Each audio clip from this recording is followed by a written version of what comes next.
Good afternoon. It's Monday, the 7th of August 2017, just after 1 o'clock. Welcome to UK Column News. I'm your host, Brian Gerrish. With me in the studio, Mike Robinson. Well, quite often, Mike, people are saying to us, UK Column giving fantastic news, a lot of detail, a lot of information, but give us some good news. I think we've got some good news today. And of course, the subject is the clampdown on the internet and alternative media sites. Absolutely. Well, we're going to start off with this, which is the process of filling in landing cards. You know, those cards you used to have to fill in on the aircraft before you landed in the UK if you were a foreign national or, UK national heading to the United States or whatever. That's going to be scrapped. Everything's going digital. So the government is about to start gathering more data. Every direction you look at the minute, the government is collecting more data. So that is good news, isn't it? Yes. Okay, let's move on. Okay, so that's good news. And, well, it's particularly good news in the light, as you say, Brian, of the fact that this gent, Matthew Hancock, has decided that he's going to release this document, a new data protection bill, our planned reforms. This is a statement of intent, apparently. So the bill hasn't been published. We don't know exactly what it's going to say. We merely have a statement of intent at this point. So what are they saying? They're saying that people are going to have more control over their personal data. They're going to be better protected in the digital age under these new measures announced by Matthew Hancock. And he says that under the plans, individuals will be allowed to, for example, they can withdraw consent. Brian, did you know we were able to withdraw consent? I think I did, yes. Yes, well, apparently this bill is going to allow us to withdraw consent. But look, let's have a look and see what Matthew Hancock had to say. In the Queen's speech, we announced that we deliver on our manifesto commitment to bring forward a new data protection law to keep people's data safe online. Bill will support innovation and ensure we can remain confident our data is safe. It will give people more control over their data, including tougher rules on rights to access, move and delete data, and on needing people's consent to their use of data. And the bill will bring EU law into UK law, preparing us for Brexit. So the bill is going to bring EU law into UK law, Brian, preparing us for Brexit. I thought the repeal bill was doing that, but apparently not. Apparently it's not doing that. The new data protection bill is going to do that, at least as regards to data. But everything that he said there was all about control of our data, consent over what's going on. So the new data protection bill, they say, is going to make it simpler to withdraw consent for the use of personal data. It's going to allow people to ask for their personal data held by companies to be erased. So this is the so-called right to be forgotten on the internet. Enable parents and guardians to give consent for their child's data to be used. Require explicit consent to be necessary for processing sensitive personal data. Expand the definition of personal data to include IP addresses, internet cookies and DNA. Update and strengthen data protection law to reflect the changing nature and scope of the digital economy. Make it easier and free for individuals to require an organisation to disclose the personal data it holds on them. Make it easier for customers to move data between service providers. And they're going to create a new criminal offence or new criminal offences which are going to deter organisations from either intentionally or recklessly creating situations where someone could be identified from anonymised data. So, Brian, if we just go through a couple, because what I noticed with this list is that interspersed with the good news, which is apparently the fact that we have to give explicit consent for processing of sensitive personal data, things like expanding the definition of what is personal data to include IP addresses and so on. Well, first of all, this seems to imply a conflict between this Act of Parliament and the regulation of investigatory powers legislation, for example, which requires internet service providers to collect this information. So they're saying that the definition of personal data will include IP addresses, and we're going to be permitted to ask companies to delete that data but the RIPA says that they can't delete that data. Yeah. So how does that work? I think they're in big trouble, Mike. And my opening statement about good news, I think we're beginning to see what the good news is, that these people at the moment are confused. They're running around in various directions. So one minute the big threat of the internet is terrorism, and we're worried about domestic terrorists.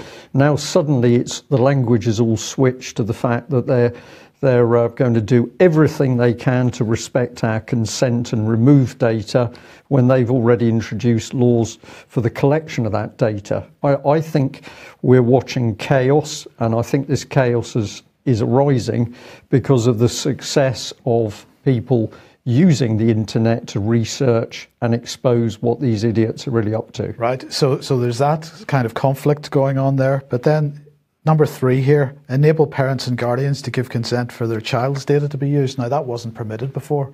So this is enabling more data to be collected, this time on children, people who clearly don't have the legal status to give consent on their own, but the parents can now give consent. So children's information can be gathered up. The other one that struck me was make it easier for customers to move data between service providers. So what they're doing here is that they're creating a market in the same way that they did for energy. Or for insurance, compare the market and all these stupid comparison websites. A market in data. They're now going to create a market in data where you can switch who holds your data whenever you like. And that is an extremely interesting point, because a little bit later we're going to be having a look at stuff that's been going on around the Information Commissioner herself, and we will come on to that topic. So related to this, and if you listened to last night's Sunday Wire, Patrick Henningsen and I were discussing this issue. Related to that is, this headline sums it up. This is from Global Research. The truth war is being lost to a global censorship apparatus called Google. And of course, it is the big tech companies who are probably going to be receiving most requests from people under the right to be forgotten. But this article making the point that, as we did last night, that as Google is more or less a monopoly, Facebook more or less monopoly, same with Twitter, that we're finding that censorship is being driven through these large tech companies. And this article really making the point that it's not just smaller organizations like us, but actually some organizations with pretty big viewerships that are seeing significant downturns in their viewing figures. Anything from 20% to 65% downturn in people's in websites' viewing figures as a result of what appears to be direct censorship by the search engines. And the point that they're making here is that a huge number of people rely on search results, organic search results, to find the information that they need. Now, Google just a few weeks ago, I believe, was fined a significant amount of money. I think it was about 2.5 billion euros by the European Union under antitrust law because they were putting their own business interests ahead of everybody. So it wasn't a level playing field for everybody. And one of the interesting little quotes from this article, I'll just put it back up on screen here, is from the Peter Thiel, the co-founder of PayPal, a major investor in Facebook, and he said, all happy companies are different. Each one earns a monopoly by solving a unique problem. All failed companies are the same. They fail to escape competition. It's a very important point that Google has escaped competition, and the powers that be, the governments around the world, have permitted that to happen. They've managed to build themselves a monopoly. And for anybody that's saying, well, use an alternative search engine, well, actually it isn't possible, because if you go to DuckDuckGo or Startpage or some of these other alternative search engines, they're actually using Google's data as the source of their. So they're anonymizing your search, but they're using Google's data. So if Google's algorithms are penalizing companies like Global Research or us or 21st Century Wire, then going to an alternative doesn't help. We need to remember here, of course, David Cameron's relationship with Google, in that the godmother of his son was the European president of Google. So we've seen these very close relationships between giants like Google and the British political system. we now got all of this coming out about data. Who drove it? Was it Google driving it through the back door? Was this debated in Westminster? I don't think it was.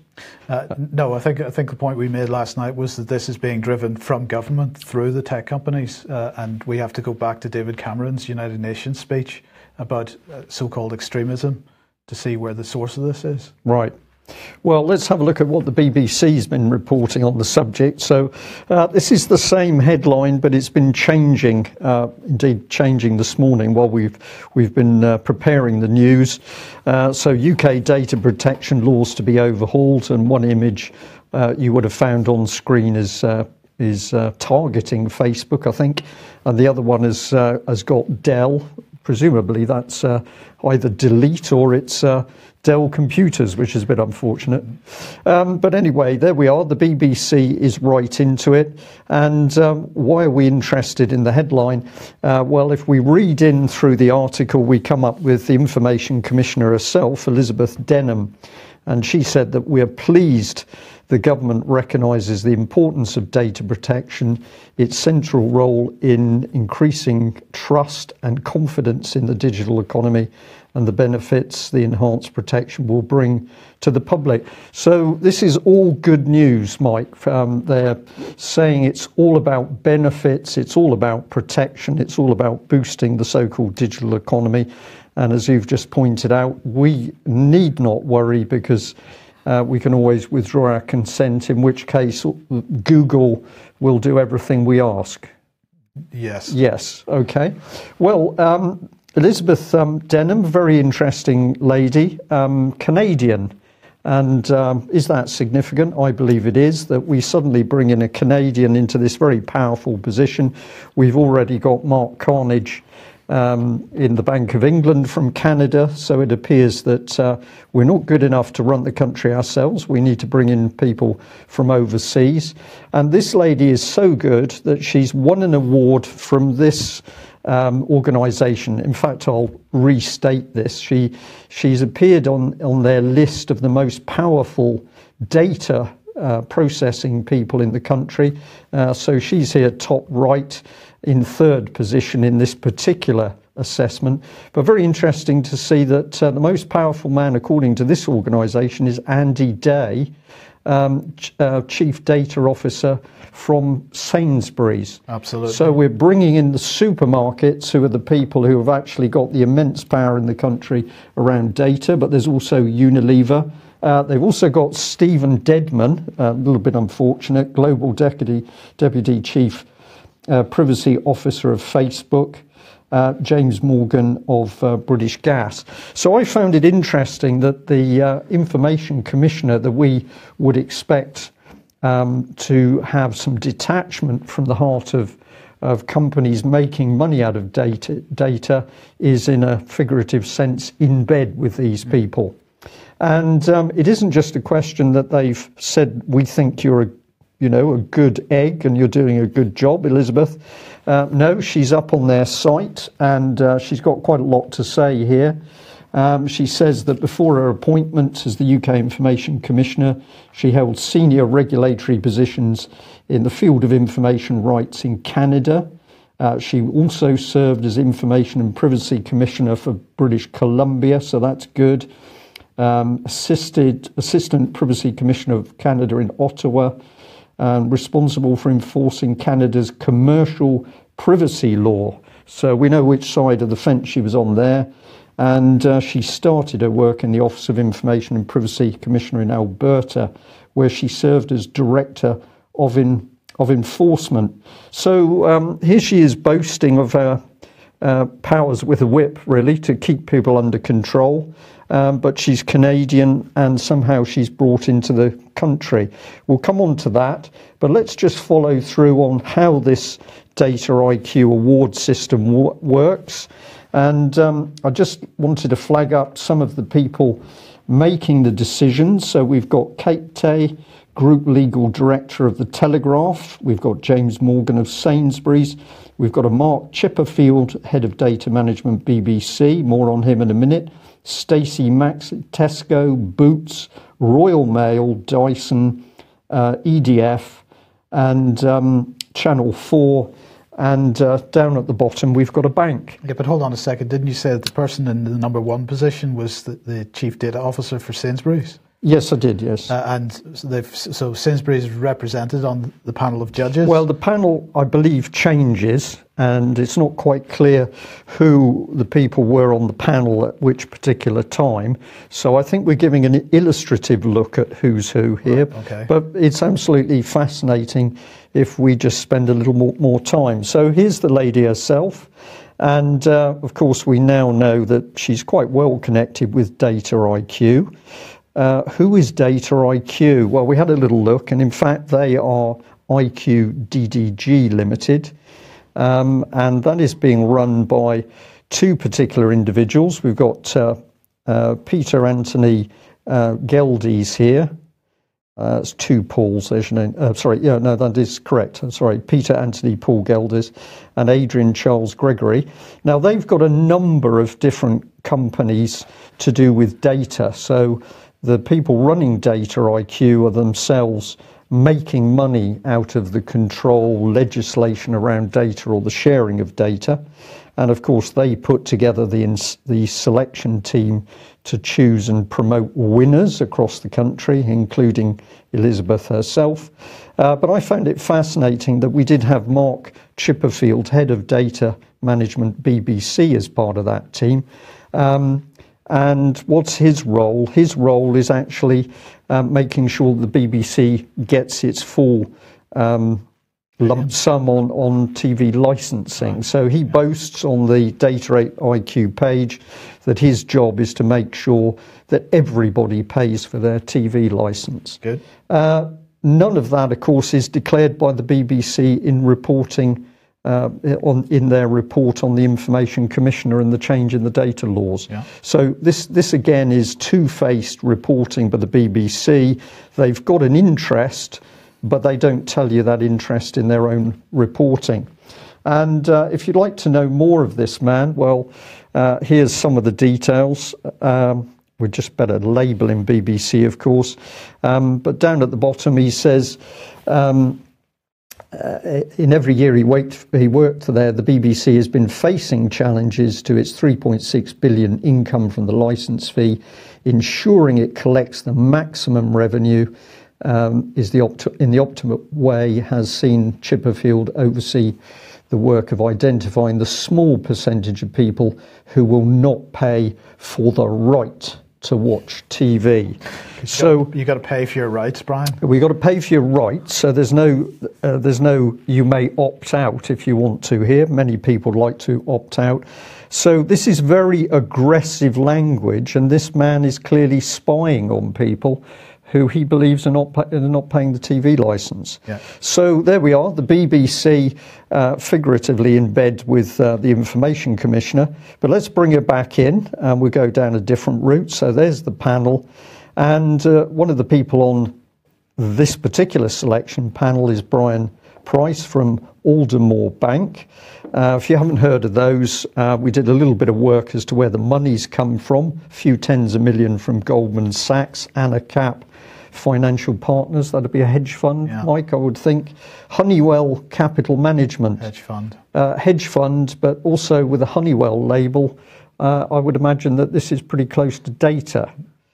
And the Ohio Public Employees Retirement System. I always find it interesting where you see public pension funds at work in other areas.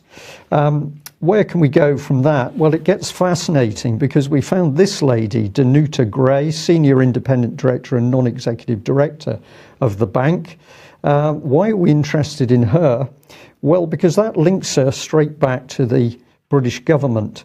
So we've got the Information Commissioner herself working with big data interests that are backed by enormous wealth and banks. But that brings you in a circle round to the British government. So let's have a look at the government webpage. And here she is, Danuta Gray. And this is what it says. It says that she's non-executive Defence Board member and chair of the People Committee. The People Committee supports the board in overseeing appointments and the processes for, quote, managing the careers of senior military officers and senior civil servants, including managing talent, behaviour and incentives. It supports the work of the Permanent Under-Secretary for Defence and the Chief of the Defence Staff.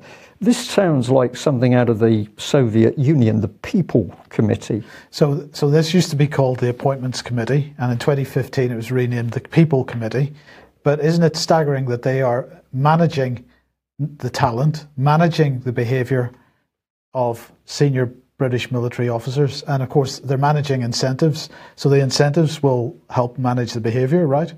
One would have thought so, and of course this is where the moment we look at the Cabinet Office that was controlling the insights, the behavioural insights team, we now know that the mechanism is in place for controlling people's behaviour, reframing that behaviour. But we have a woman connected with international banking interests that is, quote, managing the career of senior military officers. Now, we haven't unfortunately got David Ellis with us on today's programme, but I wonder what he will have to say.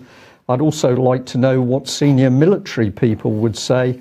Are they aware that we've now got to the state where it's the banks more or less directly that are running senior military personnel? And to emphasise the point about the people committees, just let's have a look at this lady, Catherine Brown. So we chose her. We could have taken several others, but she was appointed as non-executive member of the Cabinet Office Board. That sounds almost like a company might, doesn't it? The Office Board in November 2015. She's also chair of the Cabinet Office People Committee. An independent, non-executive director, Catherine served as Group Strategy Director of Lloyds Banking Group until October 2015. Prior to that, she was Executive Director, Human Resources at the Bank of England, which of course is not the national bank, as many people believe. So even when we go to the chair of the Cabinet Office People Committee, we're straight back into banking interests. So this is a pretty dangerous situation, and none of this fully declared to the public. But all pretty incestuous with surrounding the Information Commissioner, and well, we'll see where this legislation takes us once it's published. Indeed, we'll show. Before I pass back to you, Mike, we'll just show this example of data at work. Somebody kindly sent us in this article from the Liverpool Echo. It's talking about Liverpool putting in specialist teams alongside vulnerable families that haven't got jobs, and we can trust these people because they're going to work with individual families. Lots of money available to get those experts alongside the families, but no money available, of course, to help the families in the first place. But they're going to come in. They're going to obviously be getting very, very detailed knowledge about the families, because essentially they're going to be living and working alongside them. And that information is going to be hoovered up by the Department for Work and Pensions. And so they're going to enjoy the benefits of work. Well, indeed. So this is a letter that was sent in to us as well. We've just anonymised it, but it's a very real letter. And what this letter is showing is that when a member of the public has said to the DWP, oh, no, you don't, you're not going to hoover up my data, they've suddenly had to backpedal and they've had to remove that data. So in regards to our meeting on Monday the 24th of July concerning the referral to the voluntary group work course with People Plus, I've received confirmation that the survey you completed has been destroyed at source. And what I deduce from this letter, Mike, is that the person didn't realise what was happening, that they were asked or encouraged to do something. They then realised the DWP was hoovering up information. They've taken them to task. And then the middle paragraph there says, just to confirm, all the answers to the questions the claimant gave have been deleted. And she's also been marked as disagree regarding taking part in the research. So she will not be contacted by DWP or the external research company. The original encrypted email that was triggered by you pressing the buttons on the RAT, the random allocation tool, has also been deleted, so we hold no details around how the claimant answered the questions. So this is a very encouraging text, because it shows that when somebody stands up and says, no, you're not doing it, they make progress. But of course, you were quite correct, Mike, because here's the quote by David Goke, who's Secretary of State for Work and Pensions. He says, with respect to this trial, this pilot is yet another step forward in our efforts to help people of all backgrounds enjoy the benefits of work, and will boost the wide-ranging support we currently offer through local experts, Job Centre Plus. I read that, helping people enjoy the benefits of work, and into my mind came the gates for the concentration camps and freedom via work. There's something very, very nasty going on here. Okay. Well, we had hoped not to take a summer break this year, but unfortunately circumstances mean that we have to. So to give you a little bit of warning, there will be no UK column news from the 14th until the 30th of this month. So other things will be going on, I'm sure, but we're going to take a 2-week break, 2-and-a-bit-week break this year. So that's it, really.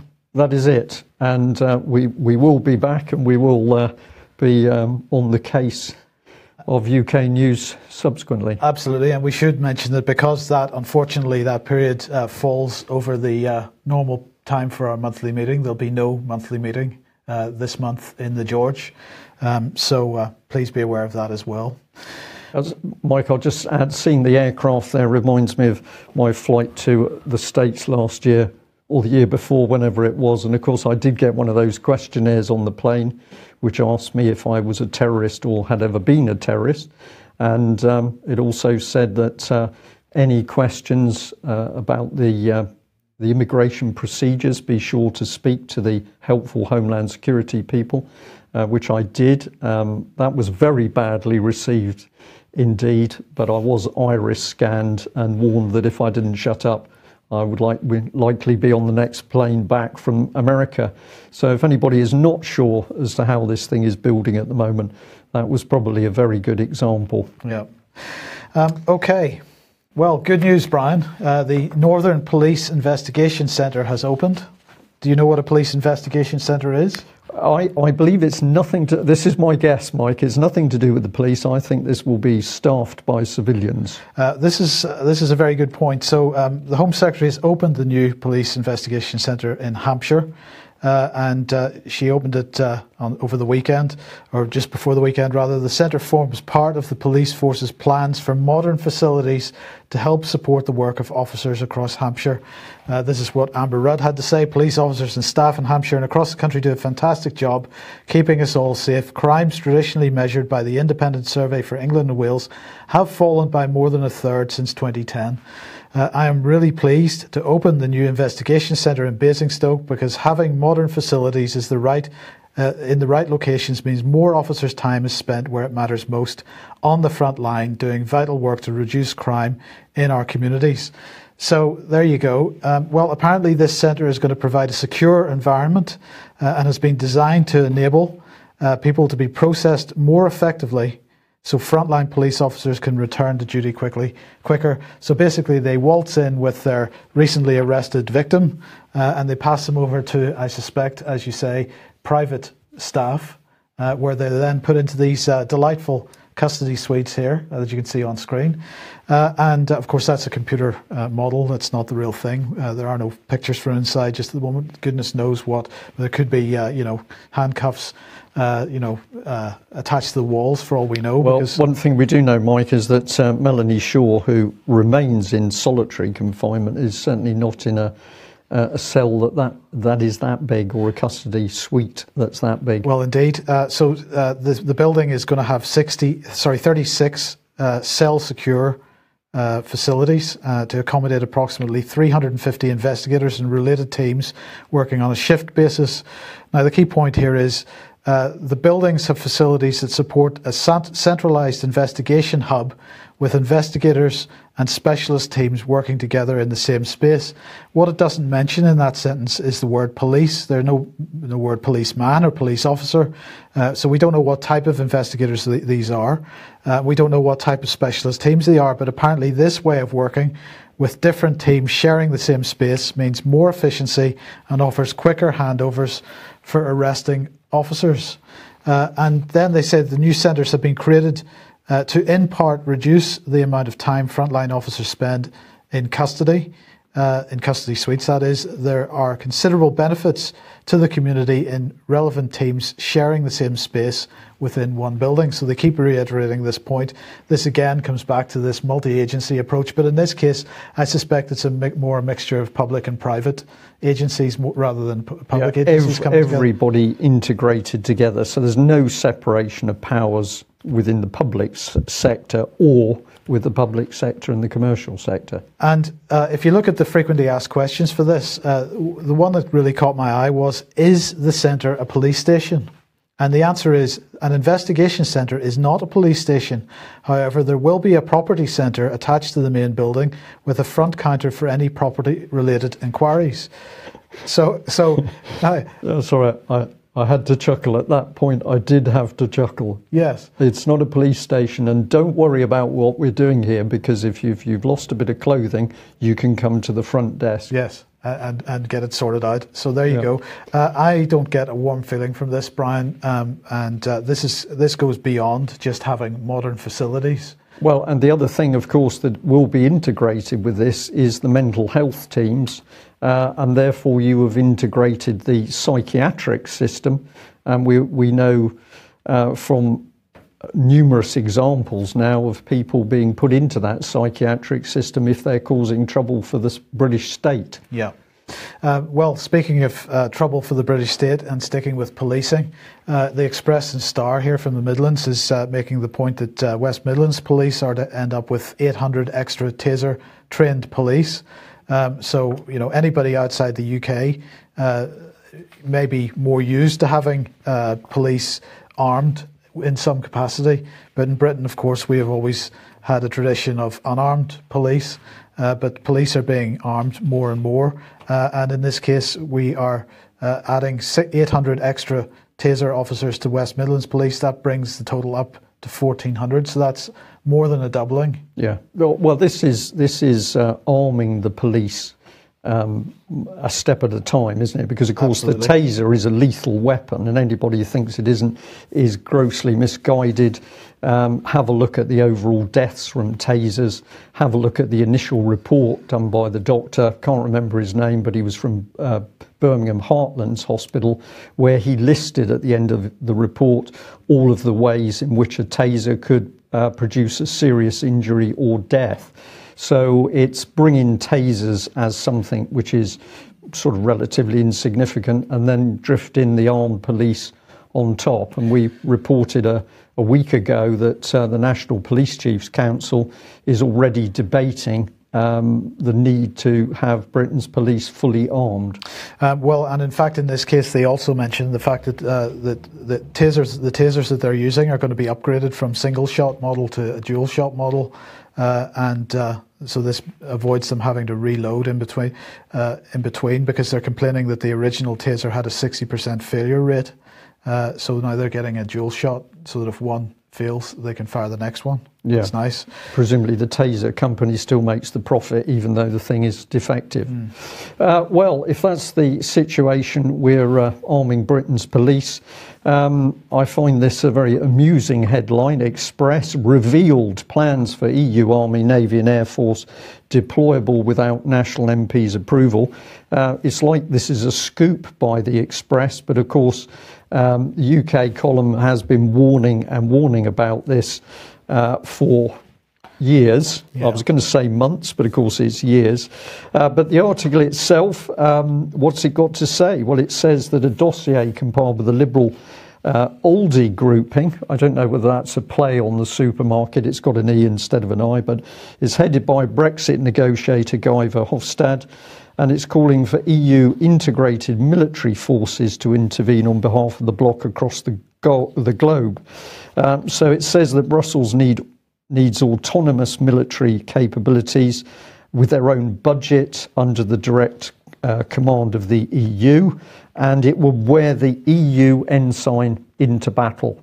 So this is the superstate coming into being. The paper says, well, the document's got no official weight, but of course it is a document being pushed through by Mr. Verhofstadt and his team in order to push policy. It says that Liberal parties should be calling on member states to progressively provide the EU with urgently needed defence capability. And it says at the very end goal, the roadmap would aim at building a supranational military force. The roadmap would be realised under the lead and political responsibility of EU CO President, with implementation roles of the European Defence Agency, the European Commission and the EU member states. So, Mike, this is the beast now starting to emerge. The plan always was for it to be a supranational state. That's what the European Union is and always was planned to be. Now we can see the formation of the military, and the British military is not being pulled clear of this organisation. Theresa May lying on a daily basis as Britain's armed forces are being given to this supranational system. So many would call it treason. We just bring her on screen to emphasise the point, sticking with the Express here. But we've now got the situation where apparently the EU that we're giving our military to is threatening us and threatening to punish us if we don't pay them enough money.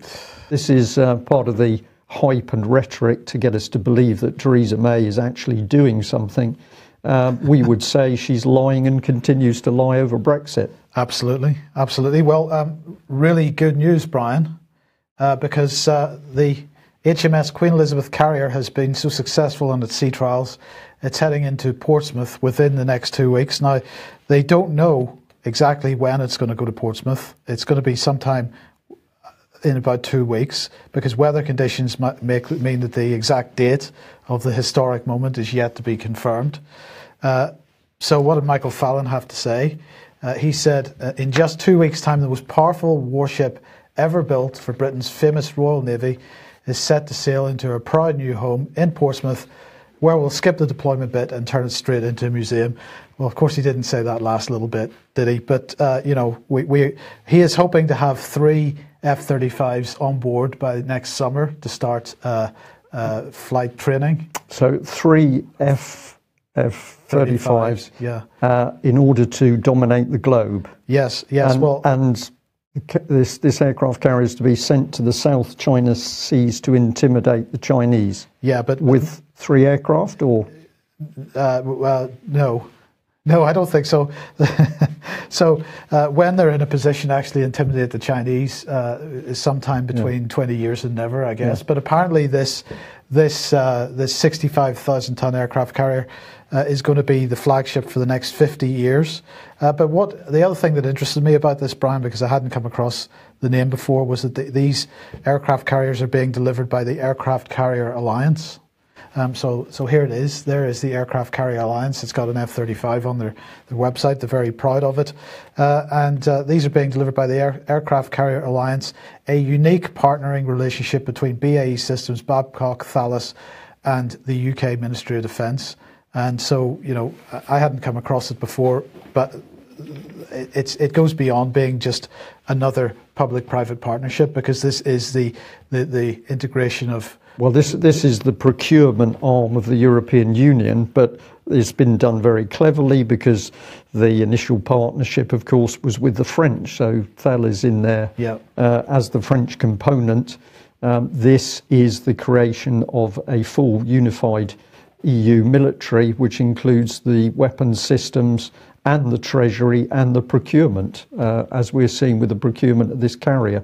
And I would also say that probably if we and other agencies hadn't put pressure on what was really happening, we would see joint manning with the French of this aircraft carrier. Yeah. I'm going to say I believe we've had an impact, and they cannot do that at the moment. Yeah. Okay, well, let's go to the United Nations then, and the World Humanities Conference, which began yesterday and lasts all this week.